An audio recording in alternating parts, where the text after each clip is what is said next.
오늘 제목은요, 제가 하나님이 아브라함에게 주신 선물이라고 하는 제목을 붙여봤습니다. 고대 근동 사람들은 아이의 이름을 지을 때 많은 의미를 두었는데요. 오늘날은 어떻습니까? 문화적으로 인기가 있거나 혹은 가족의 돌림자를 따르거나 아니면 이제 개인적인 생각에 아름다운 그와 같은 이름을 짓는가 하면은 그리스도인들 같은 경우에는 성경에 유명한 그 사람들의 이름을 따라서 이름을 짓는 경우가 많이 있는데요. 그러다 보니까 같은 이름을 가진 사람들이 거의 많습니다. 어찌됐든 간에 그런데 이제 그 이스라엘 민족들은요, 부모들이 출생 시에 주변 환경이나 혹은 이제 출산 전에 이제 어떤 단어에 근거해서 이름을 짓는, 예를 든다면은 우리가 이제 창세기 35장 18절에 보면은 라헬이 이제 출산 중에 죽어가면서 자기 아들의 이름을 짓습니다. 그런데 그 이름이 뭐냐면 베논이라고 그래요. 베논이 죽어가면서 아이를 낳는데 그 이름을 베논이라 하라. 이것은 뭐냐? 나의 고통스러운 아들이다. 자기가 고통 중에 죽어가면서 해산을 하면서 그 아들의 이름을 그렇게 지었습니다. 그런데 이제 야곱은 그 베논이라고 하는 그 아이의 이름을 베냐민이라고 이름을 고칩니다. 오른손의 아들이라 이렇게 이름을 고치죠. 이 아이가 태어나기 전에 하나님께서 아이의 부모에게 이름을 알려주는 경우가 성경에 종종 있습니다. 그런데 예를 들면 하나님께서 이 웃음을 뜻하는 이삭이라고 하는 이름을 지어주고 있습니다. 이삭. 우리가 잘 아는 대로 이제 아브라함이 하나님께서 아브라함에게 내 아내 사라가 아들을 낳을 것이다. 그러니까 이 아브라함이 뭡니까?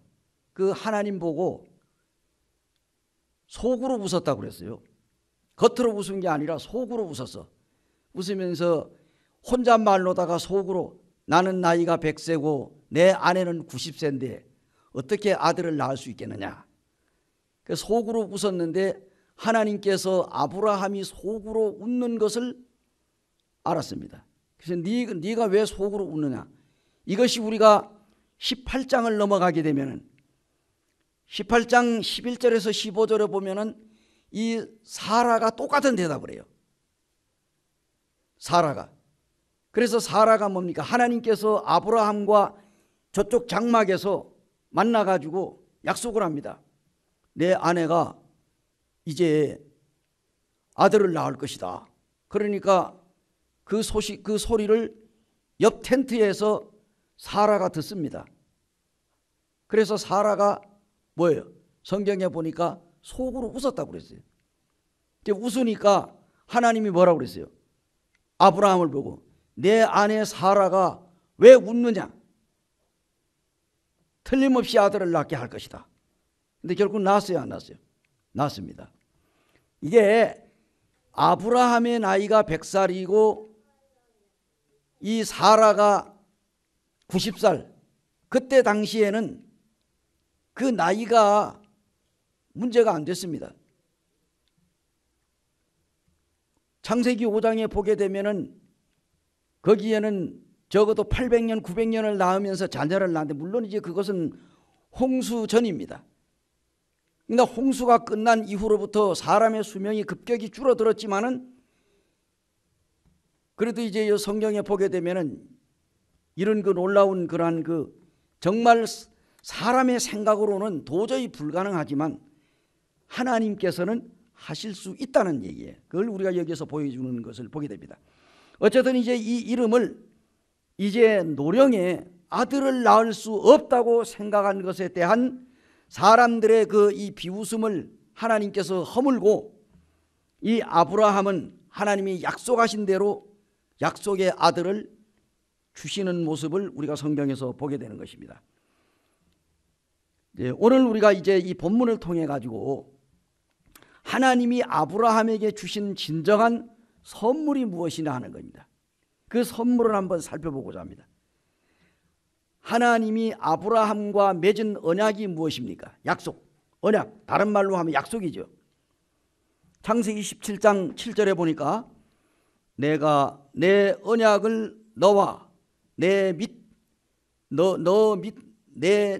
대대 후손 사이에 세워서 영원한 언약을 삼고 너와 내 후손의 하나님이 되리라.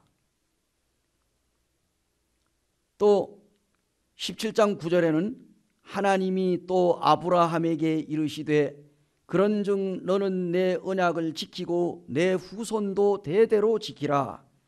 하나님은 이미 오래전에 아브라함에게 그의 아내 사라를 통하여 후손을 주실 것이라, 그리고 또한 큰 민족을 이루게 될 것이라고 하나님이 분명한 약속을 했습니다.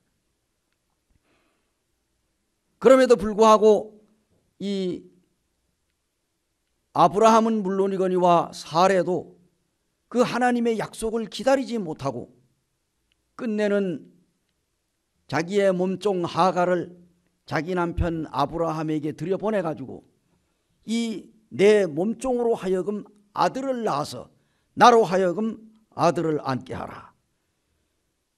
그래서 결국은 이제 그 아브라함과 하갈이 동침을 해서 아들을 낳게 되는 것입니다.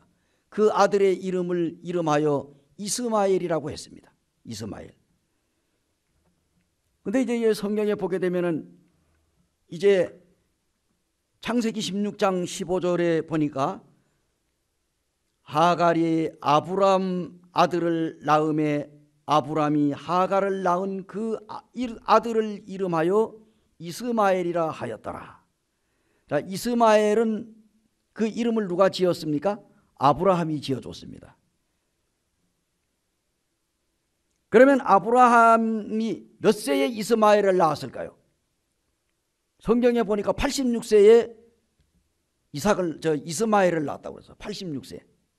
만약에 오늘날에 86세 된 할아버지 할머니가 아들을 낳든 딸을 낳았다 하면 이거 완전히 뭐 기적에 가깝다고 할 수가 있겠지, 그죠?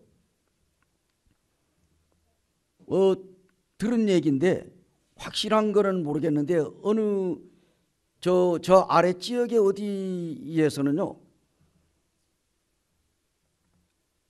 아들을 낳든 딸을 낳든 낳으면은 얼마를 주겠다? 1억을 주겠다고 그래요. 1억. 아마 일시불로 주지는 않을 것 같아. 근데 여러분 어떻습니까? 만약에 아들을 낳든 딸을 낳든 낳으면은 1억을 준다 하면 낳을 거야, 안 낳을 거야? 뭐 그 지역으로 이사를 가가지고라도 거기에서 또 아이를 낳지 않을까? 하도 애를 안 낳으니까 그 아이를 낳으면은 1억을 준다고 했다는 거예요. 근데 이게 사실인지 아닌지는 모르겠습니다. 제가 생각할 때 아이고 1억을 준다고 해도 점진적으로 이렇게 주겠지, 뭐 한꺼번에 1억을 주겠냐. 만약에 뭐 1억을 준다 하면, 그래서 1억을 준다고 해도 낳을 사람이 있을지 모르겠습니다. 예. 왜 이런 현상이 일어납니까? 하도 애를 안 낳으려고 하니까. 지금 우리나라가 지금 아주 지금 이제 앞으로 몇 년 안 가면요, 아이들 울음소리를 들을 수가 없어요. 그래서 참 이 원주 교회에 살아가는 형제 자매들이 이제 결혼을 해가지고 아이를 이제 배가지고 배가 이렇게 나가서 여러분 보기 좋아요, 안 좋아요? 저는 참 보기가 좋습니다. 예, 너무너무 좋아요. 이제 여러분 이제 보세요. 이제 점차적으로 이제 몇 년 안 있으면은 이제는 예배당 안에서도 아마 아이 울음소리를 듣기가 쉽지 않을 거라는 생각이 듭니다. 근데 이제 여기 이 아브라함이 86세에 이스마엘을 낳고, 그리고 이스마엘을 낳은 지 13년 후에 누구를 낳아요? 이삭을 낳습니다. 근데 이래 아브라함이 하나님의 약속하지 않은 아들을 하가레라고 하는 여인을 통해 가지고 낳을 때에 아브라함이 그 이란 이름으로 아들을 낳았어요. 자, 아브라함이 이스마엘을 낳을 때는 아브람이라고 하는 이름을 가지고 이스마엘을 낳았어요. 그런데 하나님께서 이삭을 주시기 위해서 아브라함의 이름을 고쳤습니다. 아브람을 아브라함으로 고쳤어요. 고치고 나서 그 다음에 그 아내 사레도 사라라고 이름을 바꾼 다음에 하나님께서 그들에게 이삭을 주셨습니다. 이스마엘이라고 하는 이름의 뜻은 무엇일까요? 하나님께서 들으신다는 뜻입니다. 하나님께서 들으신다. 이스마엘은 약속의 자손이 아닙니다. 다시 말하면 하나님께서 약속하신 자손이 아니라는 사실입니다. 하나님이 약속한 자식은 이삭입니다. 하나님께서 아브라함에게 이렇게 약속을 했는데요, 아브라함이라고 하는 이름으로 살고 있는 아브라함에게 나타나 가지고 놀라운 말씀. 아브라함이 99세 때에 여호와께서 아브라함에게 나타나서 그에게 이르시되 나는 전능한 하나님이라 너는 내 앞에 행하여 완전하라. 그러면서 하나님께서 보라 내 언약이 너와 함께 있으니 너는 여러 민족의 아버지가 될지라. 이렇게 17장 4절에 말씀하시면서 곧바로 이어가지고 이제 후로는 내 이름을 아브라함이라고 하지 아니하고 아브라함이라고 하리니 이는 내가 너를 여러 민족의 아버지가 되게 함이니라. 하나님은 아브라함이 86세에 이스마엘을 낳은 지 13년이 지낸 지 99세 99살이 되었을 때 하나님께서 아브라함에게 최종 약속을 했어. 내 아내가 아들을 낳을 것이다. 그러니까 이름을 이삭이라고 지어라.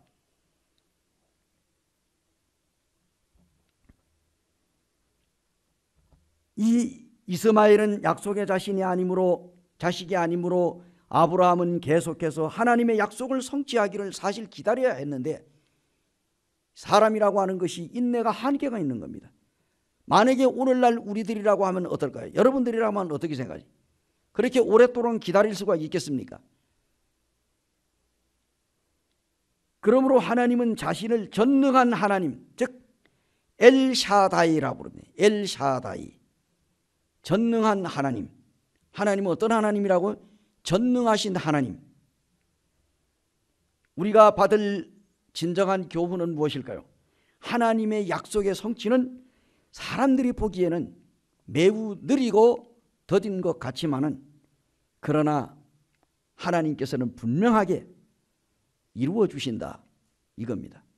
하나님이 약속하신 것은 더딜지라도 기다리라는 거예요. 언젠가는 하나님이 이루어 주십니다. 그러므로 하나님은 아브라함에게 약속의 선물을 주셨습니다.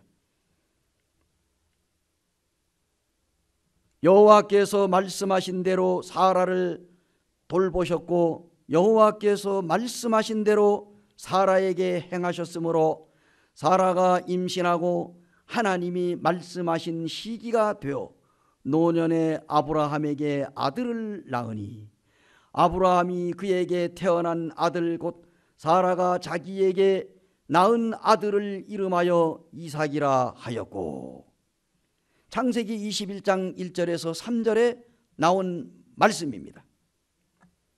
자, 하나님께서 말씀하신 대로 사라를 돌보셨고 하나님께서 말씀하신 대로 사라에게 행하셨고, 아주 말씀을 보면 재밌습니다.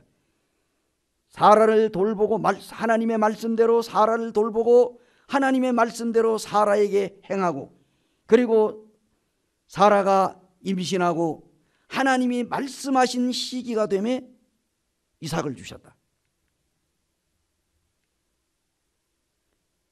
말씀하신 대로.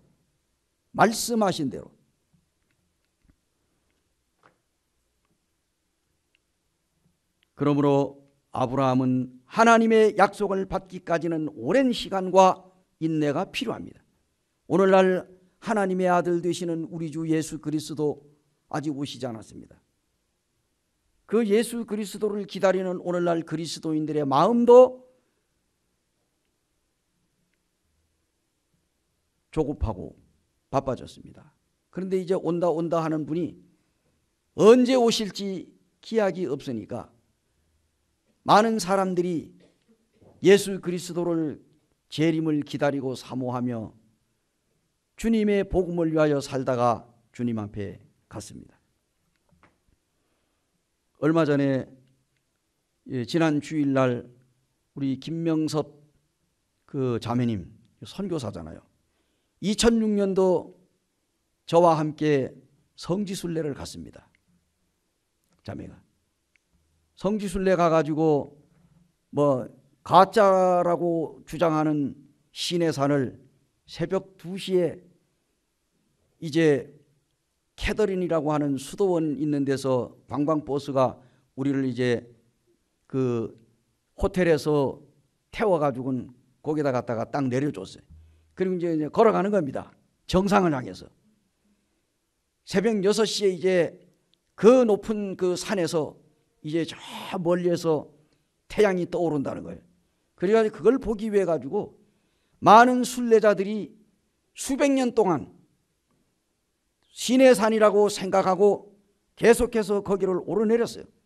사실 우리가 거기에 갔다 온 후에 떨기나무라고 하는 책을 씀으로 인해서 그 책에서 그동안에 오르내렸던 그 시내산이라고 하는 시내산이 가짜다 이렇게 하니까 그때부터는 뭡니까? 가이드들이 사람들을 데리고 다니죠. 아마 권수재는 형제님까지도 올라갔습니다. 올라갔지 그죠?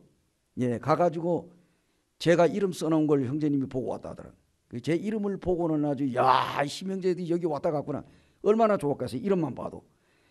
어쨌든 그 이름을 뭐 쓰더라고. 그래서 이게 뭐 볼펜을 주면 쓰라고 그래가지고 나도 갖다 쓰는데 이 볼펜도 잘 안 나와. 그래가지고 거다가 쓰긴 썼는데 그래도 그게 어디 거기 한 몇 군데 있어요. 그 초막을 지어가지고 그 속에 그 추운데.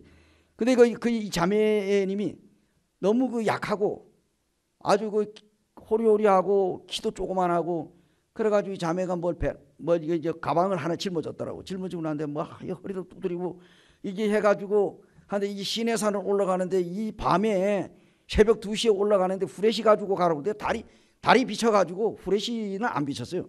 그냥 다리 그냥 휘영청 밝은데 그것이 낙타길이라고 그래가지고 낙타들이 그냥 배설을 해가지고 그 냄새를 맡으면서 그냥 오솔길을 올라가는 거예요. 그런데 그냥 가이드가 그래 못 올라가는 사람은 저걸 타라는 거지. 낙타를. 그래서 그 낙타를 타고 올라가죠. 근데 그 자매도 이제 그 낙타를 타고 올라가고 어쨌든 성지순례를 같이 했는데 참 그 이후에 그 자매님이 이제 한 이후 2, 3년 후에 있다가 결국은 이제 선교를 나갔는데 불의의 사고로 이제 참 주님이 불러가셨는데요. 우리가 이제 주님이 다시 오심이 너무 가까운 이 마지막 시대에 우리가 언제 어떻게 우리의 인생이 끝날지 우리 아무도 알지 못합니다. 그래서 우리가 주님 오시는 그날까지 우리의 남은 생애를 정말로 하나님의 약속을 굳게 잡고 우리가 인내로 기다림이 필요하다. 그래서 이제 성경을 보게 되면은 이렇게 이제 이 아브라함 같은 경우에 정말 하나님께서 그 아내 사라를 통하여 자식을 주시겠다고 약속을 했는데 언제 말씀했습니까? 75세가 됐을 때에 70세가 됐을 때에 하나님께서 이 아브라함에게 말씀했거든요. 내가 너에게 내 후손을 통하여 세계 만방이 복을 얻으리라. 그래서 하나님은 분명히 아브라함에게 자녀를 주실 것을 아들을 주실 것을 약속을 했어요. 그리고 나서 몇 년 후에 25년이 흘렀어요. 25년이 지난 다음에 이제 100세가 될 때 결국 하나님께서 그 약속을 허물지 않고 그대로 이루어서 자녀를 낳게 하는 모습을 성경에서 보게 됩니다. 그래서 창세기 17장 21절에 내 언약은 내가 내년 이 시기에 사라가 내게 낳을 이삭과 세우리라. 그래서 아주 그냥 낳기도 전에 이름을 이삭이라 하라 이삭. 하나님께서 말씀을 마치시고 하늘로 올라가신 장면이 나옵니다. 이삭은 히브리어로 아츠하크라고 하는데 그는 그가 웃는다 혹은 웃음이라고 하는 뜻을 가지고 있습니다. 그가 웃는다 혹은 웃음. 이삭은 웃음이라고 하는 뜻입니다. 부모가 그 탄생에 관련하여 하나님 앞에서 웃은 일에 비롯된 이름이 바로 이삭입니다. 그래서 아브라함과 사라가 이제 늦은 나이에 아들을 얻었습니다. 그런데 하나님과 약속하심에 의해 가지고 태어난 이 약속의 후손이 바로 이삭입니다. 이삭. 출생한 지 8일 만에 할례를 받았고 창세기 21장 1절에서 8절을 보면은 할례를 행합니다. 이스마엘이 13살 때에 할례를 받습니다. 근데 이제 이 이삭은 낳은 지 8일 만에 할례를 받습니다. 하나님이 아브라함의 믿음을 시험하기 위해서 이제 모리아 산에서 이삭을 제물로 바치라고 명했을 때 이삭은 부친의 말씀 믿음의 행위에 반항하지 않고 순종했습니다. 그 나이가 정확하게 몇 살이 됐는지 성경에 나오지 않았지만 대략 한 16살 정도 됐다고 이렇게 이야기하고 있습니다. 예를 들어서 16살 정도가 됐다고 하면은 청소년이잖아요. 그러면은 남자가 16살 정도가 됐으면은 힘도 좋지요. 자기 아버지가 100살이 넘었는데 그 아버지가 자기를 죽이려고 칼을 들고 밧줄을 들고 자기를 앞세워 가지고 사흘길 모리아 산으로 가고 있는데 얼마든지 그 자기가 짊어지고 가는 이 나무찜 벗어 던지고 도망을 갈 수도 있는 거예요. 그렇지 않아요? 그런데도 그 아버지의 계획을 이 아들 이삭은 불순종하지 않고 그대로 묵묵하게 그 짐을 짊어지고 앞서가는 그러한 모습을 우리가 상상해 볼 수가 있습니다. 하나님께서는 참 아브라함의 믿음을 시험하기 위해서 이렇게 했는데 정말 그 부친의 그 믿음의 이 이삭은 반항하지 않고 끝까지 순종하는 아름다운 모습을 우리가 성경에서 보게 됩니다. 이삭은 40세가 될 때에 이삭이 몇 세에 장가를 갔다고요? 40살에 장가를 갔습니다.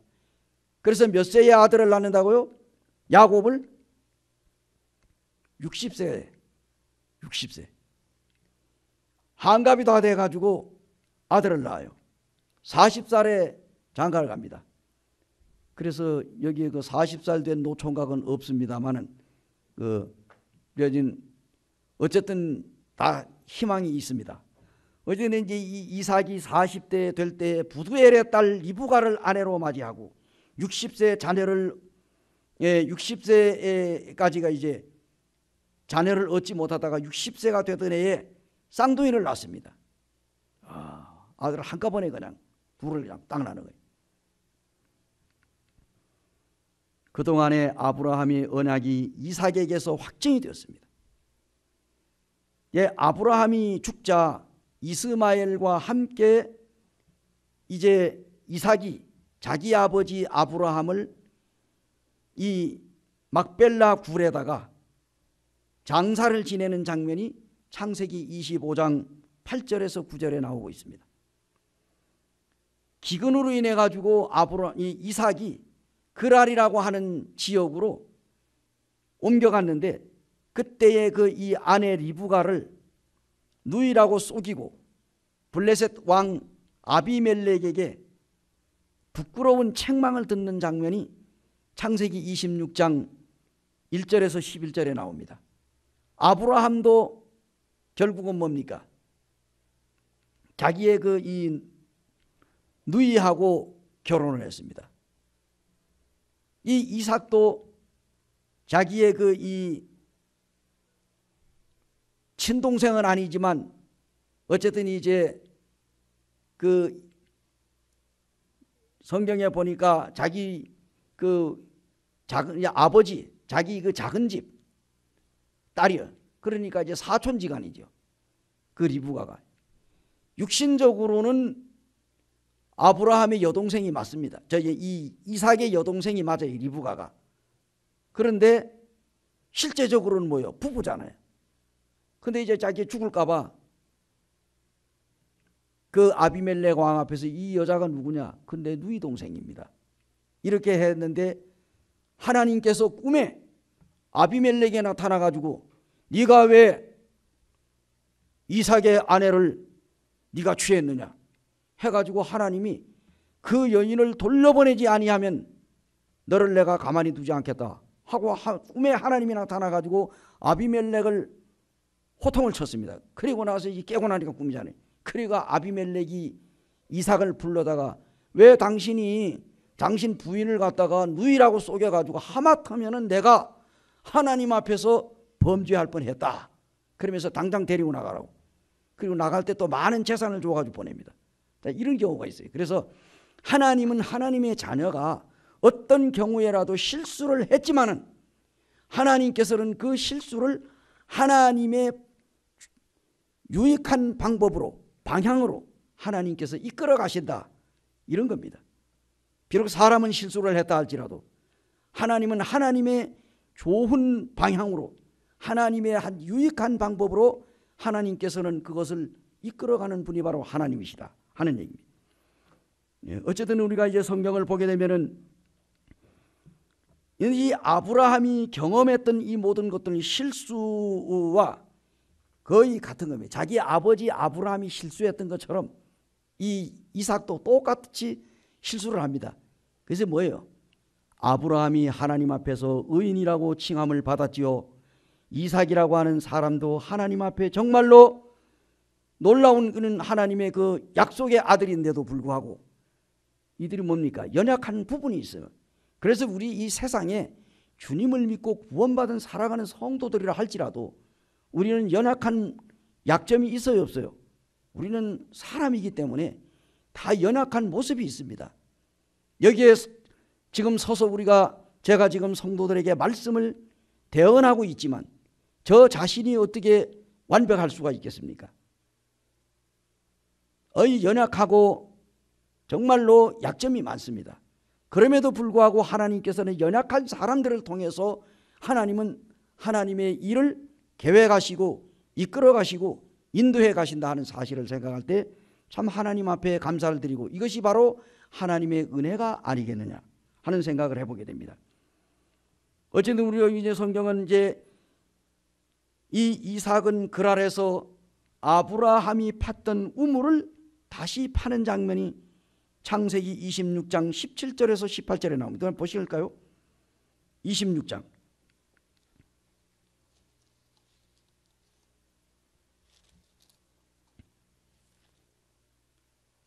26장 17절에서 18절을 보겠습니다.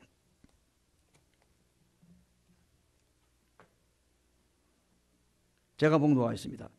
이삭이 그곳을 떠나 그랄 골짜기에 장막을 치고 거기 거류하며 그 아버지 아브라함 때에 팠던 우물들을 다시 팠으니 이는 아브라함이 죽은 후에 블레셋 사람이 그 우물들을 메웠음이라. 이삭이 그 우물들의 이름을 그의 아버지가 부르던 이름으로 불렀더라.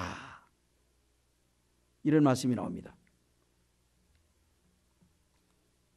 그리하여 아브라함은 창세기 26장 12절에서 13절에 나온 대로 큰 부자가 되었습니다.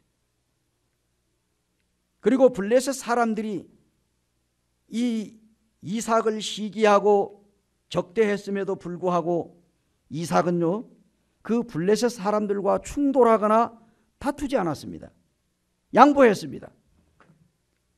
그 힘쓰고 애써가지고 그 광야에서 그 깊이가 수십 메다 정말로 그 아주 깊이 그 우물을 파내려 가는데 얼마나 힘들겠어요. 그래가지고 파가지고 물을 얻었어요. 얻으면 블레셋 사람들이 와가지고 또 물을 뺏어요. 그러면은 또 이 이삭이 그 사람들과 다투지 않고 다른 지역에 가서 또 우물을 팝니다. 또 쫓아와가지고 그 우물도 뺏어요. 계속해서 그와 같은 빼앗기는데도 불구하고 이삭은 그들과 충돌하지 않았습니다. 그리고 그들에게 그 우물을 파가지고 양보할 수밖에 없었어요. 양보했는데 이 넉넉한 그의 인품을 성경에서 보여주고 있습니다. 그것이 창세기 26장 17절에서 25절 사이에 나오는 내용입니다. 그러므로 이삭은 바로 브엘세바로 돌아와 가지고 그곳에서 제단을 쌓고 우물을 파고 그 다음에 안정을 찾게 되었다 하고 창세기 26장 23절에서 25절에 나옵니다. 보실까요? 23절에서 25절 같이 한번 읽어보시겠습니다. 창세기 26장 23절에서 25절 시작. 이삭이 거기서부터 브엘세바로 올라갔더니 그 밤에 여호와께서 그에게 나타나 이르시되 나는 내 아버지 아브라함의 하나님이니 두려워하지 말라. 내 종 아브라함을 위하여 내가 너와 함께 있어 내게 복을 주어 내 자손이 번성하게 하리라 하신지라. 이삭이 그곳에 제단을 쌓고 여호와의 이름을 부르며 거기 장막을 쳤더니 이삭의 종들이 거기서도 우물을 팠더라. 여기에서 우리가 받는 교훈은 무엇일까요? 바로 아브라함의 하나님, 이삭의 하나님, 야곱의 하나님이었던 이 하나님이 오늘날 우리의 하나님이시라고 하는 사실입니다. 아브라함과 이삭에게 약속하신 그 하나님께서 그 하신 약속이 오늘날 우리들에게도 동일한 약속을 하셨습니다. 반드시 하나님께서 구원받은 사랑하는 하나님의 자녀들에게 어떤 경우에라도 축복을 내리신다는 사실입니다. 그게 얼마나 우리가 하나님 앞에 감사합니까?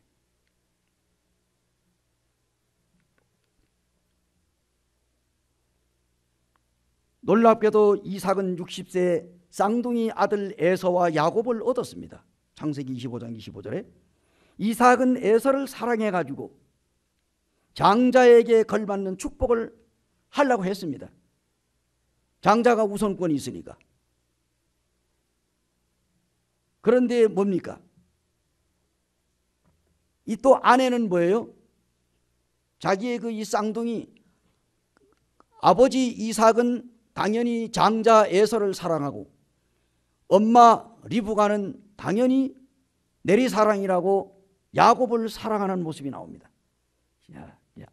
아버지는 큰 아들을 사랑하고 엄마는 작은 아들을 사랑하고 막내를 사랑하고 이렇게 해가지고 결국은 뭐예요? 성경에 우리가 보는 대로 그래서 이 장자의 충고는 아내 리브가가 자기 남편과 에서를 속였어요. 그러니까 이 야곱이 속임수로 야곱에게 리브가와 야곱이 속임수로 자기 아버지 이삭을 속임으로 말미암아 장자의 축복을 받게 되고 그로 인한 일로 인해서 위협을 직감하고 리브가는 야곱을 팟단 아람에 자기의 친정으로 자기 아들을 보냅니다. 그래서 이 야곱이 그 자기 외삼촌 집에 가가지고 거기에서 라헬을 사랑해가지고 몇 년을 20년이라고 하는 세월을 보냈어요.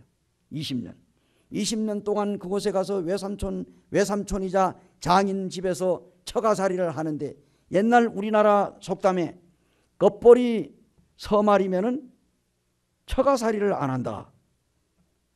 그런 얘기가 있습니다. 그만큼 처가살이가 쉽지 않다 그런 얘기죠. 어쨌든 간에 이제 이런 게 일로 에서의 위협을 직감한 가운데 이렇게 갔는데 이제 이삭이 노년에 부친 아브라함이 거했던 헤브론 마므리 상술이 이 마므레에서 살았어요. 근데 그가 180세로 죽습니다. 어쨌든 이제 리브가가 묻힌 마므레 막벨라 굴에 안치되어 가지고 창세기 49장 30절에 31절을 보면은 이삭이 거기에서 죽습니다. 장사를 지냅니다. 이처럼 하나님은 한 번 하신 약속을 반드시 지키시고 이루어 주신다는 사실을 오늘 우리가 깨닫게 됩니다. 그러므로 이삭은 하나님의 약속의 선물이며 그리스도의 조상입니다. 자, 우리 창세기 22장 13절을 보시겠습니다. 22장 13절.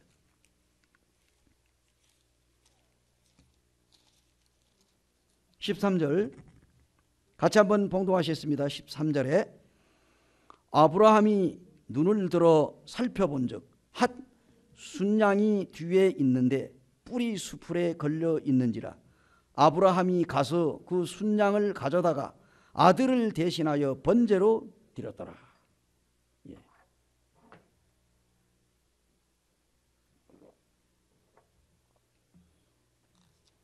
신약 성경에 이삭을 그리스도의 조상으로 이렇게 누가복음 3장 34절에 보니까 나와 있더라고요.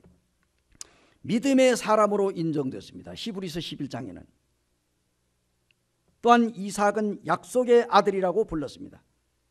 우리 신약성경 갈라디아서 4장 22절 23절을 보시겠습니다. 갈라디아서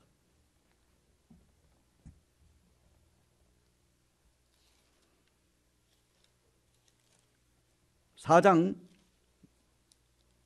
22절입니다. 자, 21절로부터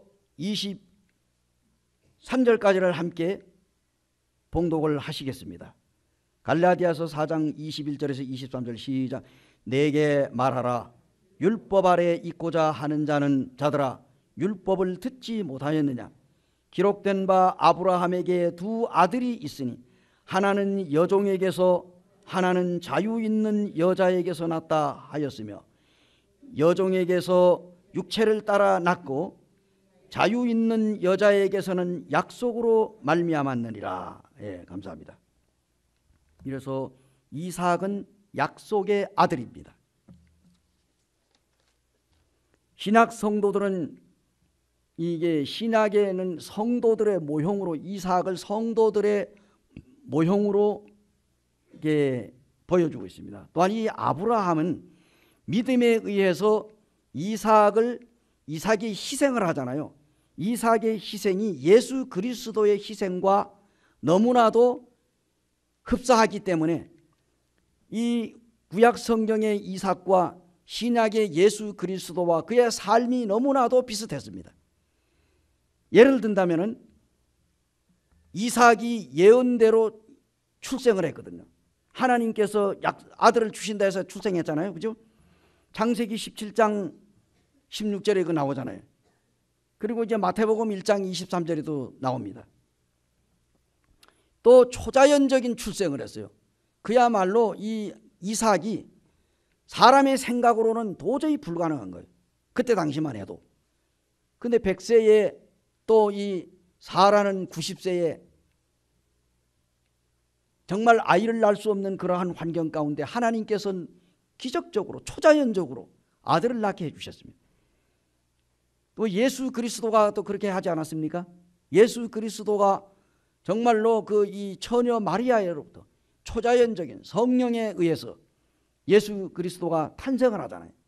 그래서 이 이삭과 너무나도 이 일맥상통 이렇게 참 연결이 되어지는데, 그 다음에 이제 이 이삭은 출생하기 전에 이미 그 이름이 지어졌습니다. 예수 그리스도도 마찬가지입니다. 마태복음 1장 21절에 아들을 낳으리니 이름을 예수라 하라. 이는 저가 자기 백성을 저희 죄에서 구원하실 자심이라. 그래서 이 예수 그리스도도 탄생하기 전에 이미 예수라고 하는 이름을 가지고 태어났습니다. 예. 그 다음에 유일한 약속의 아들입니다. 이 이삭이 아브라함에게 약속의 아들로 태어났습니다. 예수 그리스도도 마찬가지입니다. 예수 그리스도도 이사야 14장에 이렇게 보게 되면은 7장 14절에 보면은 아들을 낳으리니 이름을 임마누엘이라 하리라. 뭐라 처녀가 잉태하여 아들을 낳으리니. 그래서 이 이사야 선지자를 통해서 하나님이 이미 2750 예수 그리스도 탄생하기 750년 전에 이미 하나님이 예언을 했잖아요. 그리고 또한 이 아버지의 제물로 바쳐졌다. 이삭이 뭐예요? 하나님께서 아브라함을 시험하기 위하여 그 아들 이삭을 100세에 얻은 아들을 3일 길을 가가지고 모리아 산에 가서 번제물로 드리라고 했는데, 지금 그 이삭을 번제물로 드렸던 바로 그 장소가 오늘날 어디입니까? 바로 이 이슬람 사원이 서 있는 이 예루살렘 성전 바로 옆에 사원이 서 있잖아요. 그런데 요즘에 최근에 또 밝혀지기를 그 제2성전을 지어야 하는데 이슬람 사원이 바로 이 이삭을 제물로 드렸던 그 바위라고 많은 사람들이 주장을 해서 거기다가 지으려고 하니까 이슬람 국가가 자기네 그 이 사원에 거기다가 이 제2성전을 지으라고 허락을 하겠어요? 근데 요즘에 이제 학자들이 연구한 끝에 보니까 그 모리아 산이 바로 그 옆으로 돼 있다는 거예요. 그래가지고 그 뭡니까? 이슬람 사원을 건들지 않고도 제2성전을 옆에다가 지을 수 있다라고 요즘에 이제 뭐 한창 이제 떠들썩 하더라고요. 어찌됐건 이 지금 이삭을 제단에 드렸던 그 장소에서 예수 그리스도가 십자가에 못 박혀 돌아가셨습니다. 갈보리. 그리고 이제 하나님께서 이제 이삭은 뭡니까? 정말 아브라함에게 자발적으로 순종을 해서 하나님께서 너를 데려다가 모리아 산에다 갖다가 번제물로 드리려 했으니 너 내 말 들을 거야 안 들을 거야? 이렇게 아브라함이 자기 아들을 갖다가 강제로 순종하게 만들지는 않았어요. 다 알고 있으면서도 자기 아버지에게 순종하기 위해서 죽으려고 작정을 하고 그 자기가 다 죽을 그 장작을 시계에다 짊어지고 자기 아버지 앞에서 사흘길을 걸어갔다는 거예요.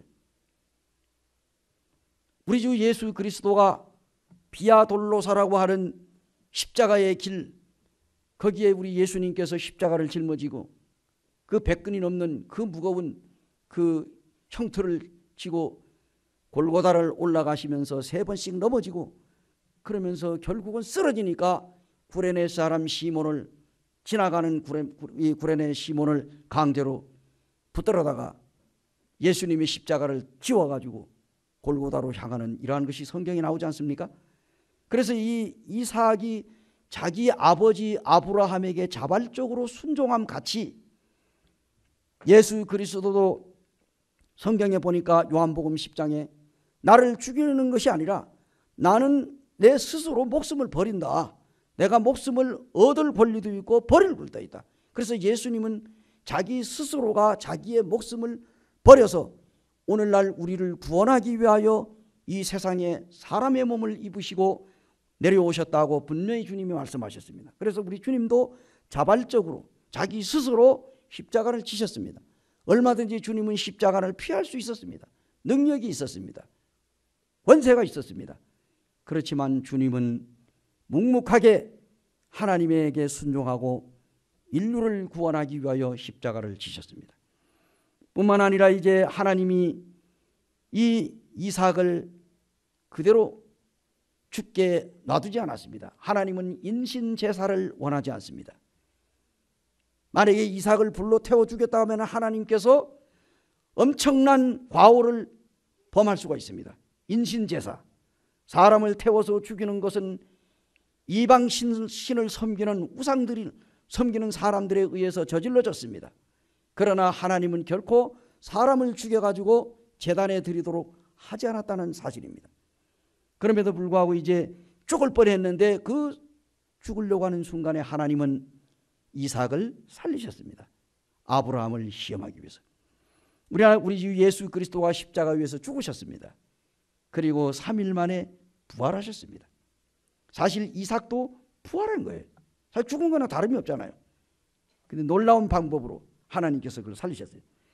그리고 아버지께서 신부로 선택을 해줬습니다.